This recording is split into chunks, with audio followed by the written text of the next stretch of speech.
Buenas noches, muy buenas noches, bienvenidos, bienvenidas. Esto es Makini para Color Visión.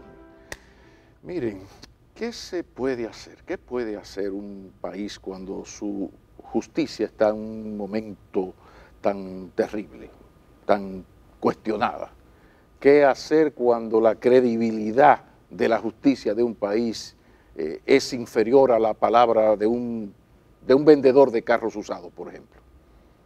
Esto es serio. Entonces, bueno, cuando pasan estas cosas, uno va, toca la puerta de las personas, personalidades que tienen las calidades para dar respuestas. Por eso está con nosotros el doctor Jorge Subero Isa, expresidente de la Suprema Corte de Justicia. Mi respeto, mi señor. Gracias, Pablo. ¿La familia está bien? Excelente, muy bien. Bueno, pues comencemos por lo que ha motivado esta introducción, que es todo lo que viene ocurriendo en torno a la justicia, más específicamente al Consejo Nacional de la Magistratura, lo que ocurrió en torno a la jueza Miriam Germán de parte del procurador Rodríguez, y lo que también pasó ya esta semana de una rueda de prensa donde el procurador se reitera en sus acusaciones y en sus palabras, aunque pide excusa, creo que a la madre y a la ciudadana, algo así, pero no a la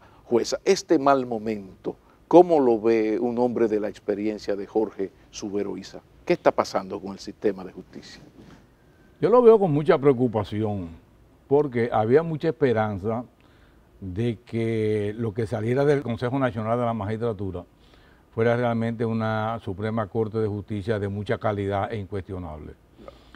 Ya estas tensiones que se han producido a consecuencia de ese impasse entre el Procurador General de la República y la magistrada Miriam Germán, yo creo que esas esperanzas, porque por lo menos yo tenía, se han ido disipando. Yo creo que ya nos vamos a quedar con una justicia cuestionada, con una justicia sometida a una opinión pública que no le es favorable.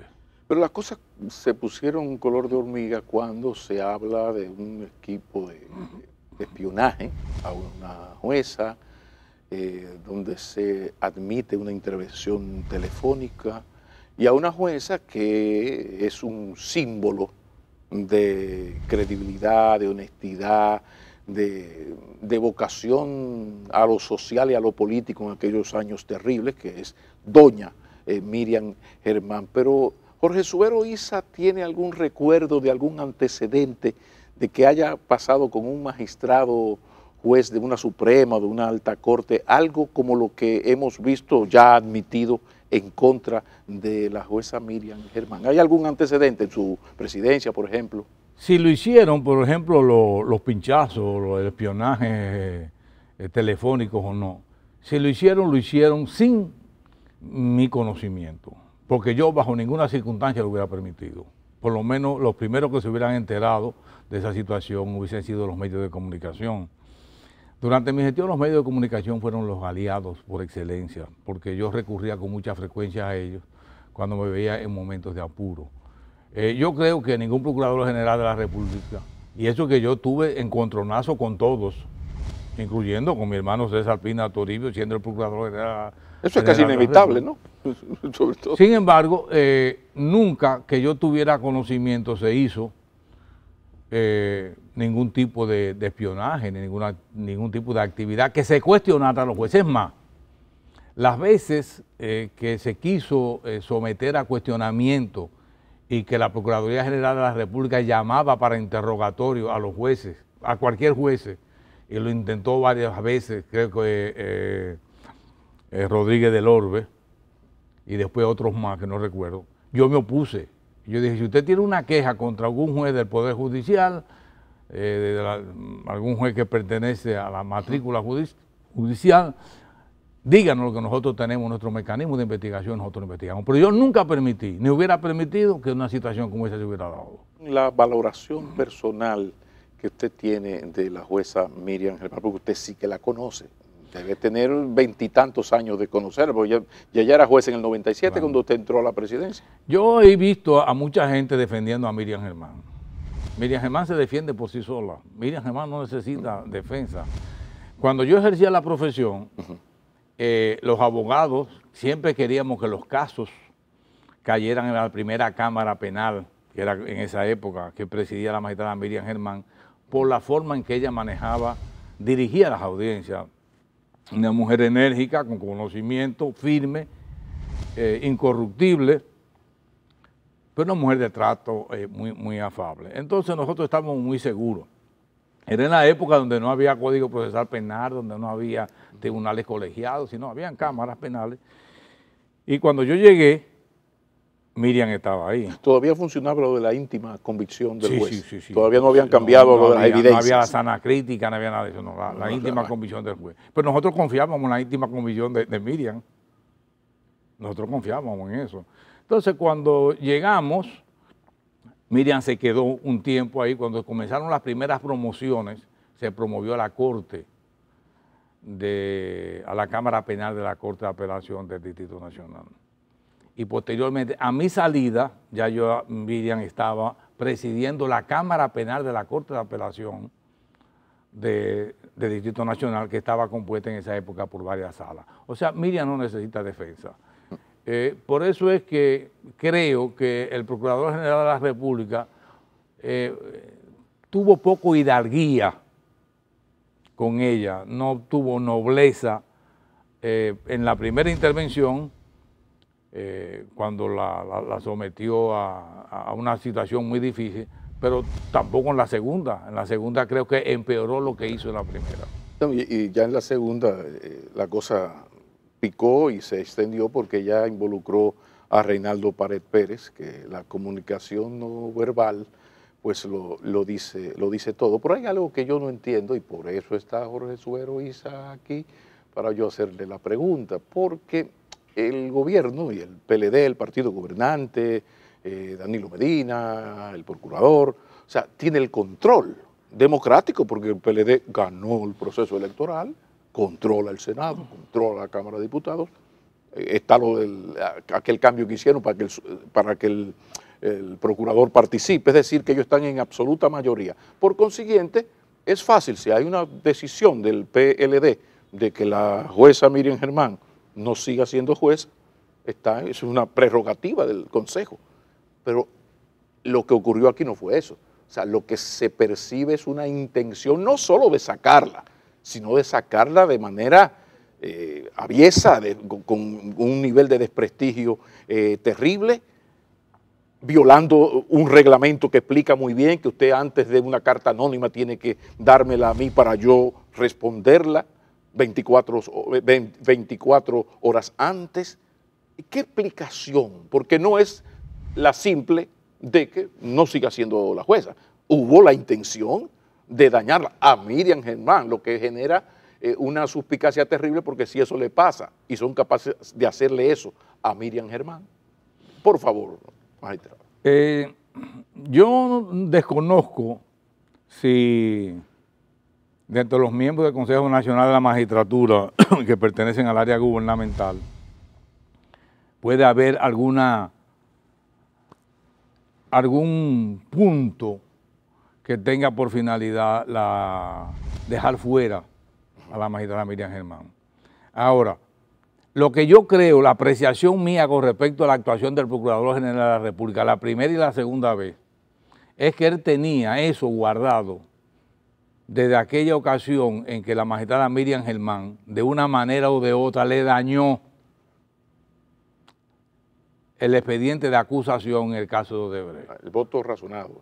Cuando ella dice que es un expediente vacío y que se va a caer y que la Procuraduría General de la República no subsanó los errores que había cometido, eso fue un golpe muy fuerte para la Procuraduría General de la República y para la acusación misma en el caso de Odebrecht. Entonces yo estimo que el Procurador General de la República tenía eso guardado. Tanto es así que se acuerda, según los medios de comunicación, en el Consejo Nacional de la Magistratura, que pura y simplemente se iba a declarar en la rueda de prensa que el procurador iba a pedir perdón y que iba a declarar que se iba a inhibir. Pero entonces reitera lo que había hecho en la primera ocasión, o sea, denota la idea de que realmente había un ánimo de que se sintiera mal la magistrada. Con un agravante terrible, y es que a él lo nombra el presidente de la República, él es el ministro de Justicia. Entonces él hizo lo que hizo en presencia del presidente de la República, que para colmo no es abogado y no tiene por qué reaccionar rápidamente y recordar, como recuerdan ustedes, que tienen una memoria terrible, que hay un reglamento, el artículo 26, que dice tal cosa. Entonces él le mete este gol al presidente, que hasta prueba en contrario, yo estoy convencido de que el presidente no tenía ninguna información de esto. Entonces le hace esto con el presidente, pero ahora vuelve, repite la afirmación, daña al presidente, pero también daña al secretario general de su partido. La pregunta que yo hice esta semana y que le hago ahora formalmente a Jorge Subero Isa, pero ¿cuál es el poder? O sea, ¿qué, en su experiencia, usted recuerda algún procurador general de la República con un poder capaz de atreverse a hacer lo que este señor hace en presencia del presidente, que usted y yo podremos estar de acuerdo en que Medina no lo sabía? Por eso somos usted y yo. Habría que hacer una encuesta, a ver qué piensa la gente. Dígame, por favor. No, yo creo, realmente, a mi modo de ver, hay una especie de rebelión de parte del Procurador General de la República. No tengo elementos de juicio para decir que el presidente de la República esté de acuerdo con el accionar del Procurador General de la República. Y que no es el estilo del presidente. O sea, no es el estilo del presidente. Lo que yo sé es que la expresión corporal, el lenguaje corporal, no solamente de Reinaldo Pared, incluso de Camacho, refleja realmente que su pensamiento, lo que decía su pensamiento, o sea, lo reflejaba fielmente, el disgusto que manifestó, porque se había quedado en la última reunión en una cosa y se había acordado en otra. Yo le había declarado al portal de Nuria en la mañana de ese día, y me preguntaron que qué debería de hacer el Procurador General de la República. Y bueno, el Procurador General de la República lo que debe hacer es inhibirse, porque va a poner al Consejo Nacional de la Magistratura en una posición muy difícil de conocer la recusación formal que le hizo la magistrada Miriam Germán. Es una recusación que no está contemplada, una recusación que a lo mejor hay que irse al derecho común para conocerla, pero de todas maneras iba a crear un conflicto interno. Entonces yo decía, bueno, lo mejor es que él se inhiba y así inhabilite la posibilidad de que el Consejo tenga que conocer esa recusación. Bueno, vamos a una pausa. Cuando retornemos hay un tema también que ha pasado a segundo plano porque es importantísimo, que es la selección en sí de los benditos jueces. Y hay otro subtema que es una nebulosa que está alrededor de la selección, que es lo de la militancia o no militancia política. Después de la pausa, con su permiso. Ya regresamos.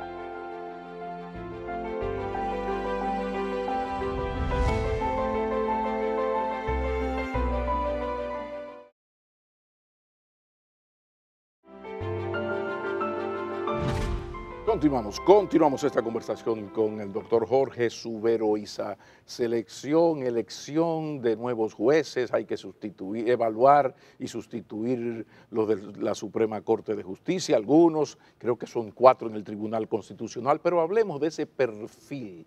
¿Qué sería lo imprescindible con que ha de contar un aspirante a miembro de una de estas altas cortes? Mire, yo me conformo con que sea honesto, con que sea honrado y con que sea independiente. Yo ni siquiera le atribuyo tanta importancia a la militancia política, porque yo presidí una Suprema Corte de Justicia donde no se desconocía mucho de la militancia política de algunos de los miembros. Sin embargo, nunca penetró la política al seno de la Suprema Corte de Justicia que yo presidí. O sea que yo creo que siendo honesto, siendo honrado, siendo independiente, esos perfiles son suficientes para mí. O sea que usted valora especialmente las calidades personales, el talante ciudadano del aspirante. O sea, el elemento político no es tan importante, pero también hay un error generalizado, y es que mucha gente no sabe que sí, que eso es una decisión política, y que el partido que gana las elecciones y controla el Senado y gana el Ejecutivo, controla el Consejo Nacional de la Magistratura. Para eso se hacen elecciones. Entonces ahí hay como que hay mucha gente que no entiende y pide como que traigan unos ángeles suizos. Es que es imposible, porque es que primero el órgano que designa a los jueces de la Suprema Corte de Justicia, el Consejo Nacional de la Magistratura, es un órgano eminentemente político. Y todas las decisiones que toma son políticas. Es igual que las decisiones que adopta el Tribunal Constitucional. Son eminentemente políticas, porque la materia prima con que se maneja en una materia es política. En este caso de la Suprema Corte de Justicia, los criterios políticos van a dominar. Es más, yo decía que los que van a ser llamados para integrar a la Suprema Corte de Justicia, fruto de esta ronda del Consejo Nacional de la Magistratura, necesariamente van a ser aquellos que convengan a los intereses políticos del que tenga mayoría en el Consejo Nacional de la Magistratura. Pero ahí hay que destacar lo de las buenas formas, porque no es lo mismo una persona que ideológicamente en su visión política coincide con el PLD o con el presidente Medina, a un militante público conocido, reconocido. En esto yo creo que también el PLD debe ser cuidadoso con las formas, porque nadie está pidiendo que ponga a un abogado de la fuerza revolucionaria ahí. Entonces, creo que eso sería importante, las formas. Sí, yo creo que debe ser, por eso es que es tan importante ese proceso no solamente de evaluación de los jueces de la Suprema Corte de Justicia, sino también el sedazo con que deben ser, a través del cual deben pasar los nuevos, los que vayan a sustituir a los jueces de la Suprema Corte de Justicia, que no sean de carrera judicial, porque la carrera judicial ya prácticamente están realmente depurados. La forma es muy importante, o sea, no es lo mismo que busquen a un militante activo y que lo designen juez de la Suprema Corte de Justicia, cosa que en Estados Unidos es totalmente normal, pero en la República Dominicana no. Ahora, de todas maneras, yo creo, mi criterio de Jorge Subero Isa, primero es que todos como país debemos de contribuir a que bajen la tensión en el Consejo Nacional de la Magistratura. Y segundo, que de una manera o de otra, lo que salga de aquí en adelante va a ser objeto de cuestionamiento, por un sector o por otro. A mi modo de ver, ya este es un proceso que realmente no va a tener todo el éxito que en principio se esperaba. ¿Qué hacer ante esa realidad? Bueno, yo creo alternativas, ¿qué se puede hacer? Yo creo que hay que bajar un poquito las tensiones y quizás buscar interlocutores que entre las partes traten, no de llegar a un acuerdo, porque sin un acuerdo no se puede llegar, sino de bajar esas tensiones para que se escoja lo mejor. Porque se ha tomado ya, se ve como una lucha partidaria. Algunos partidos ya han apoyado una posición, otros partidos han apoyado otra. Entonces, eso yo creo que no le hace bien.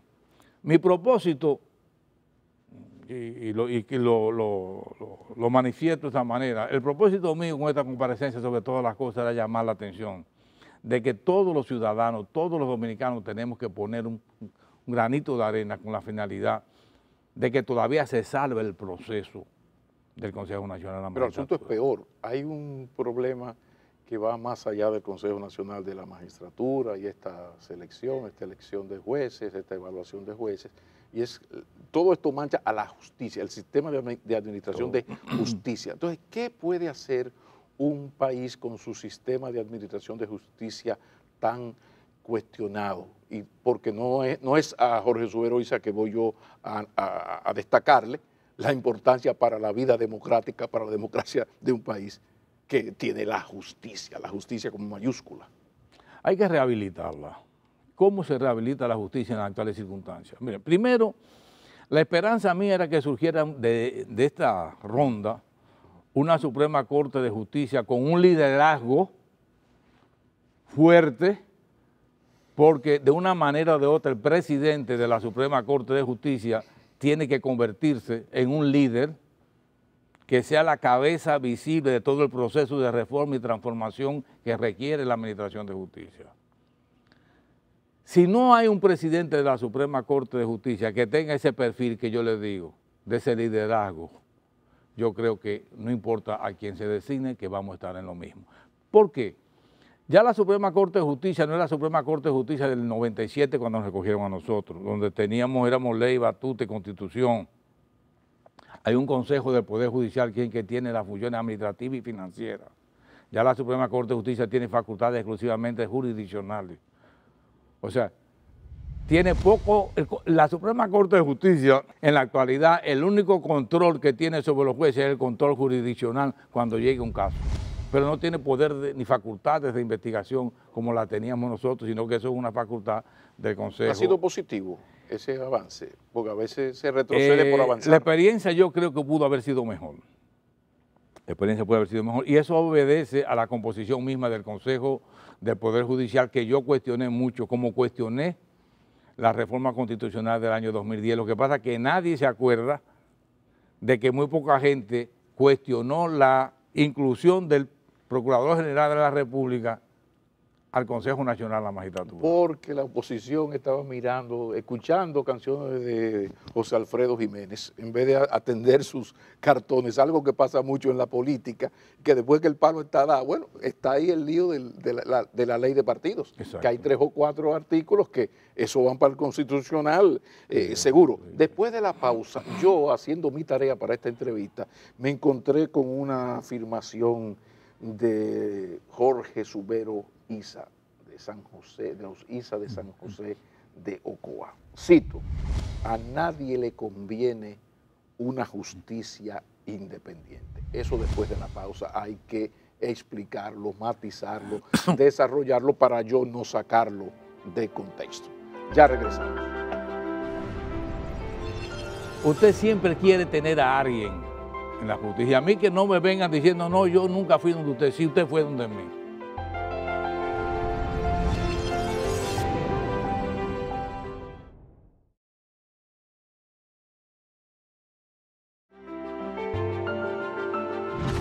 Doctor, esto es lo que se llama una cita citable. Dijo usted, a nadie le conviene una justicia independiente. Matíceme esa afirmación. Cuando yo afirmé eso y lo ratifico hoy, la experiencia de 14 años y 5 meses en la Suprema Corte de Justicia me llevan a mí a la convicción de que en la República Dominicana no hay un solo sector que le convenga que la justicia sea totalmente independiente. Porque aquí todos, de todos los sectores, todos. No solo político, también el político, empresario, sociedad civil. El religioso también. Religioso, todos quieren tener un juez a quien le toquen la puerta y esa puerta, si no está abierta, se la abran. Por eso porque de una manera o de otra, todos quieren ir a la Suprema. Es como usted, si no tiene un familiar en Nueva York, usted no es dominicano. Entonces, si usted siempre quiere tener a alguien en la justicia, a mí que no me vengan diciendo, no, yo nunca fui donde usted, sí, usted fue donde mí. Claro. O sea que a nadie le conviene que la justicia sea totalmente independiente de la República Dominicana. Podría generar reacción, pero yo creo que no sería una reacción sincera, porque ahí está la experiencia. Sí, sí, y yo hablo por la propia experiencia que tuve. Pero la corrupción, ay. El tema de la corrupción, gracias a Dios, porque Tatica, la de Higüey, existe. Resulta que ya la corrupción está en el top 5 de los problemas nacionales. 2º lugar, 3er lugar, 4º lugar como mal. Eso es maravilloso, porque antes tenía un problema que usted está en contra de la corrupción, pero la corrupción estaba en el 12º lugar. Ya la corrupción es un problema. Y problema que se va empeorando porque tenemos un caso terrible que se llama Odebrecht, que es inevitable porque viene de fuera. Los datos y los expedientes vienen de fuera, que por cierto, alguien decía que se ha hecho muy poco a partir de las delaciones premiadas, que se ha hecho muy poco. Hablemos de corrupción, pero podríamos centrarnos en el tema Odebrecht. ¿Cuál es el temor del magistrado en el sentido de que el Odebrecht podría significar un empeoramiento de esa falta de credibilidad en la justicia o el inicio de una recuperación. ¿Cómo usted ve el escenario? El problema es que ya hay muy pocas personas que creen que realmente ese caso de Odebrecht va a llegar a buen puerto. Yo creo que esa nave, creo que fue en este mismo programa que yo dije que el caso de Odebrecht llegó donde iba a llegar. Sí. O sea, el caso de Odebrecht no creo que pase de ahí. O sea que usted coincidió, porque cuando pasó aquellos abusos de usted tirarse a las 5:30 de la mañana con 200 guardias, a unos encartados, este show de mal gusto, yo dije, señores, me preocupa porque ese va a ser posiblemente la única acción injusta, parcialmente injusta y abusiva, que se va a tomar definitivamente con el caso Odebrecht. Vamos a esperar, pero lo cierto es que el tema es delicado. Pero en sentido general, otro problema tiene que ver con la justicia y se lo tenía guardadito a usted por eso. Y es que aquí al PLD uno le reconoce la creación de toda una estructura institucional y normativa, leyes para luchar contra la corrupción. Del DEPRECO, que ahora se llama, ni recuerdo ahora. Departamento de Persecución contra la Corrupción. Sí, Corrupción. está lo de la ética del Lidio Cadet, hay como 4 o 5 cosas y mucha ética, sí, pero resulta, y leyes para casi todo, pero cuando usted busca la garra, si violas este artículo, yo te parto en 2 con esto, y 2 años de cárcel, 0 mata 0, no, aquí hay un problema serio de que leyes tenemos, pero no hay la voluntad política o no hay la garra. Por ejemplo, la Cámara de Cuentas, que tiene unas obligaciones que no cumple, que no tiene personal. ¿Hacia dónde vamos entonces? Si los órganos de control del Estado no funcionan, aquí siempre vamos a vivir en corrupción. Y lamentablemente el principal órgano del Estado, que es la Cámara de Cuentas, o no quiere o no tiene los suficientes medios para realizar todas las auditorías, todas las fiscalizaciones que se requieren. Lo mismo que las cámaras legislativas, que también son órganos de control, no desempeñan su papel.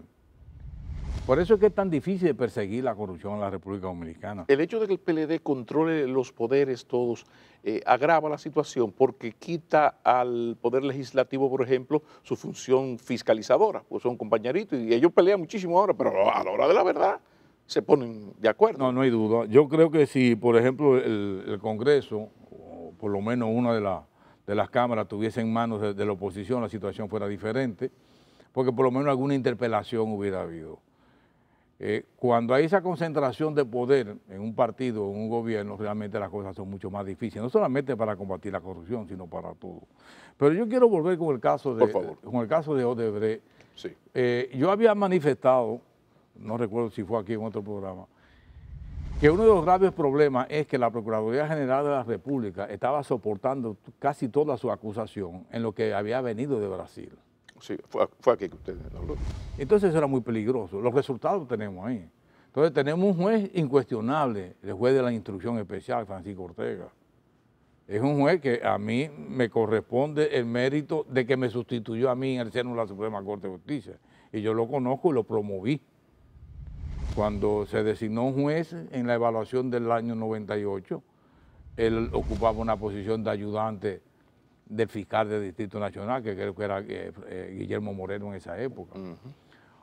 O sea, la corrupción constituye un gran problema, pero un gran problema porque falta la voluntad política de magistrado, atacarla. Tenemos un problema serio, porque usted ha hablado de las calidades éticas del juez, cosa que yo suscribo totalmente.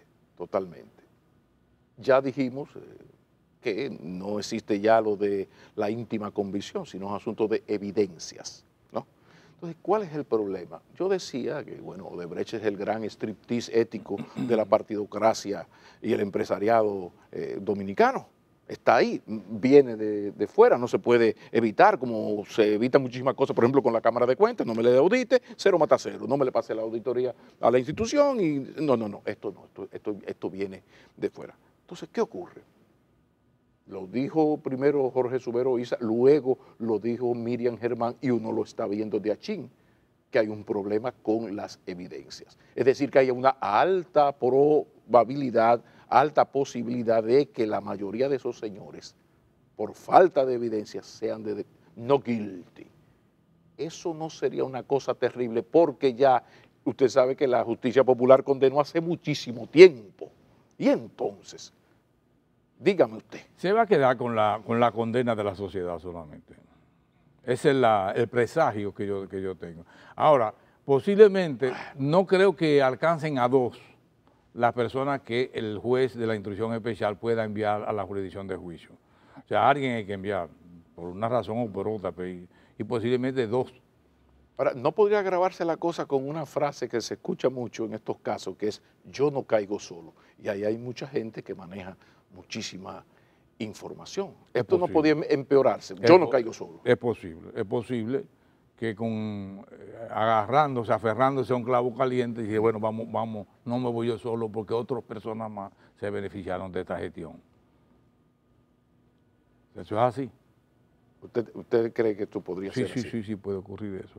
Pero yo creo realmente que de la misma manera que hay una condena social contra esta persona, hay muchos donde hay una declaratoria de inocencia, precisamente porque le atribuyen que el expediente acusatorio no ha sido suficientemente fundamentado. Tenemos que ir a una pausa. Cuando retornemos seguimos esta conversación con el expresidente de la Suprema Corte de Justicia, el doctor Jorge Subero Isa. Continuamos.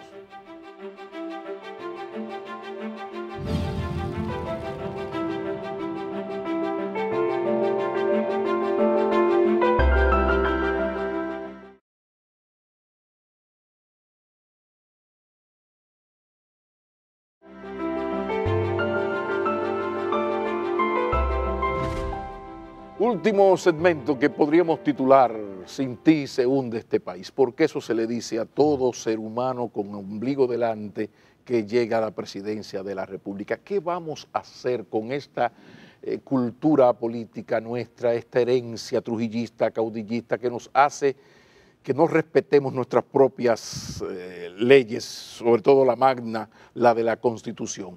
Tenemos el caso reciente de Hipólito Mejía, luego Leonel estuvo que sí que no, finalmente no lo hizo, ahora pasó lo que pasó en el 15 y ahora usted ve lo que puede ocurrir. ¿Qué le pasa a la sociedad dominicana? Porque si vamos a vivir en una democracia cuya constitución se puede cambiar con el único argumento de que el partido gobernante dice que ese señor que está ahí presidente es su mejor candidato, ¿hacia dónde va una democracia? Por favor, explíqueme. Eso va relacionado, supongo yo, con la posibilidad del presidente de reelegirse. Totalmente, totalmente. Yo soy de los que creo, y posiblemente fui el primero que habló de que el presidente de la República se iba a reelegir. Porque todos los indicios me indicaban a mí en esa época y ahora yo lo confirmo. Lo criticaron mucho, doctor. Mucho. Sí, le entraron. Y me dieron mucho, muy fuerte. Me soltaron los perros, los sabuesos. Pero yo todavía sigo creyendo que el presidente se va a reelegir. Yo recuerdo cuando había algunos amagos de que Hipólito Mejía quería reelegirse. Alguien me dijo de esa posibilidad. Yo le dije, no, pero él tiene que respetar la Constitución. Y me dice, sí. Y si la modificamos, no la está respetando. Pero ahora quizás el asunto es más grave que nunca, en el sentido de que como todo esto es fruto de un acuerdo interno del PLD, aquel acuerdo de los 15 puntos, que llegó al exceso de este transitorio, que lo que le falta es ponerle el nombre de Danilo Medina Sánchez. O sea, esta es una modificación constitucional, sería una modificación que no es la simple modificación de que dice, bueno, 1 más 1 y para su casa y vamos a cambiarlo y vamos a poner 3. No, esto es una modificación para desmantelar un transitorio que se hizo para evitar que el que se benefició de la modificación del 16 no fuera en el 20. ¿Esto no sería otro golpe fuerte para la débil institucionalidad del país, sumado a lo que estamos hablando de la crisis en lo de la justicia? ¿Estamos jugando con fuego? Yo creo que si hay una modificación en la Constitución con la idea de que se permita la reelección, yo creo que va a haber una guarnición, como en los restaurantes. El plato fuerte es este, pero va a haber una guarnición. O sea, para la sociedad habría que ponerle un acompañamiento a esa reforma constitucional, que pudiera ser, por ejemplo, una medida simpática. Vamos a hacer que el Procurador General de la República no esté en el Consejo. No sea en el Consejo. Una medida simpática, otra medida simpática más. Todo lo que yo veo es que hay bueno, el mismo, a nivel de senador, por el caso de Rafael Calderón en Asua, el fin de semana pasado, en Asua, se manifestó de que... Y la situación del sector Leonel Fernández, que no sé si usted ha conversado con el presidente Fernández en los últimos meses, pero lo cierto es que uno nunca lo había visto tan firme y tan decidido en sus aspiraciones. Yo diría que es casi otro Leonel Fernández. Me imagino que él cuenta mucho con aquel acuerdo y con el transitorio y con esto de la Constitución. A donde voy es que el escenario ha cambiado porque ahora la preferencia de la gente con la reelección se ha cambiado con relación al 2015. Antes el 30% no estaba de acuerdo y el 70% estaba de acuerdo con Medina en el 15 para el 16. Ahora es al revés. Hay un rechazo de un 70%, minutos más, minutos menos, al tema de la modificación constitucional. Pero ahí también está la popularidad del presidente, bajó por primera vez de 50%, y del gobierno y del PLD, 49, 50, 51, por ahí anda como nunca antes, pero también está la posición posible de un Leonel Fernández que fuese víctima de una modificación. ¿Cómo usted ve el escenario político con un Leonel Fernández burlado en aquel acuerdo y en esta palabra empeñada? Yo creo que lo que debemos preguntarnos, si el presidente Danilo Medina decide hoy en día lanzarse, por las razones que sea, olvidémonos de si la Constitución lo permite o no, si decide lanzarse a buscar la candidatura para el 20, si gana o no las elecciones. Y las cifras que tiene el gobierno son positivas. Entonces yo creo que ellos van a jugar esa carta, independientemente, ya lo otro es forma. Yo escribí sobre el otro, hace varias semanas, sobre las matemáticas electorales, que decía que había la posibilidad de que las matemáticas le dieran, pero sí, esas matemáticas le puede decir que ganaría, pero ganaría una primera vuelta, podría ganar la primera vuelta sin irse en la primera vuelta. Y si el PLD no se va en la primera vuelta, las posibilidades son difíciles y mucho más difíciles si Fernández está fuera o no participando, porque la no participación del grupo de Fernández significa nunca menos de 10, 12 puntos que valen oro en un proceso electoral. Yo no sé si el equipo de Medina en ese cálculo no pensó la necesidad que tiene el PLD de irse en una primera vuelta. Los números tienen música. Los números tienen música. Y si esa música llega a los analistas del gobierno, usted puede tener la completa seguridad que ellos van a hacer todo lo que está a su alcance para irse en la primera vuelta. La segunda vuelta electoral es impredecible, precisamente porque no podemos sacar del escenario a un Leonel Fernández con una fuerza arrollante que tiene, que él ha ido recuperando precisamente por el cambio de estilo. Ya Leonel baila, ya Leonel canta, ya Leonel hace muchísimas cosas que no hacía. El hombre circunspecto de antes ya ha ido perdiendo todas esas cosas y se ha hecho mucho más popular todavía. Pero yo sigo creyendo, primero, en que el presidente de la República se va a reelegir, por la forma que sea. Yo me pregunto, bueno, y si el PLD, si se rompen aquellos acuerdos y se lleva la candidatura, se inscribe la candidatura del presidente Medina en la Junta Central Electoral, ¿qué va a hacer la Junta Central Electoral? ¿Rechazarla? O sea, es un escenario político interesante que se va a presentar y va a ser en los próximos meses. Yo solamente quería, volviendo a lo del Consejo Nacional de la Magistratura, es que para la transparencia, para que no quede ninguna duda, deben de aclararse todo, absolutamente todos los cuestionamientos que se hagan.